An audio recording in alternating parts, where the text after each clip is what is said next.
আসসালামু আলাইকুম বন্ধুরা, আশা করি সবাই ভালো আছেন। আমি আল্লাহর রহমতে খুব ভালো আছি।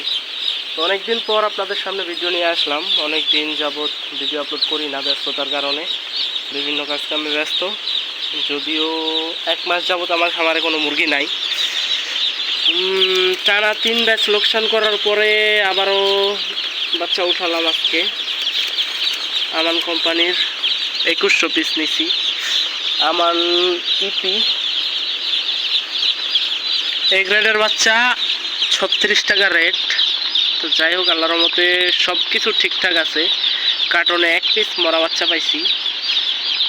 বাচ্চার কোয়ালিটিও ভালো, কোনো দুর্বল বাচ্চা নাই। আশা করি ভালো রেজাল্ট একটা পাবো এই বাচ্চা থেকে ইনশাআল্লাহ। তো আমি জায়গাটা একবারে ছেড়ে দিছি, এক জায়গায় ব্রুডিং করতেছি। এবারে একটু ব্যতিক্রম। আপনার এবারে আমি রাত্রেবেলা আগুনের তাপ দিব, এই জন্য আমি পুরোটা এক জায়গায় করে ফেলছি। এখানে আমি কয়লা দিয়ে তাপ দেওয়ার প্ল্যানিং করে রাখছি। আমি রাত হলে আর কি আগুনের তাপটা দিব। দেখা যাক এবারে কি হয়। মুরগির বাজার তো ভালো আছে। পরবর্তীতে কি হবে জানি না। আমার বাচ্চাটা নামবে রোজার মধ্যে, রোজা 2-3টা বা 5-6 রোজার মধ্যে নামবে।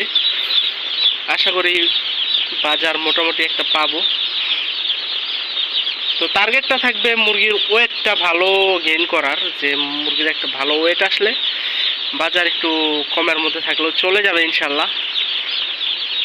তো সবাই দোয়া করবেন যেন ভালো কিছু হয় ইনশাল্লাহ। আর আমি আর একটা বড় কাজে হাত দিছি, সেটা পরবর্তীতে আপনাদেরকে জানাবো ইনশাল্লাহ। যদি কাজটা কমপ্লিট হওয়ার পরে আপনাদের সাথে শেয়ার করব। তো সবাই দোয়া করবেন যেন সব কিছু ভালো মতো হয়। তো আজকের ভিডিওটা এই পর্যন্তই। সবাই ভালো থাকবেন, সুস্থ থাকবেন। আল্লাহ হাফেজ। আসসালামু আলাইকুম ওয়া রাহমাতুল্লাহি ওয়া বারাকাতুহু।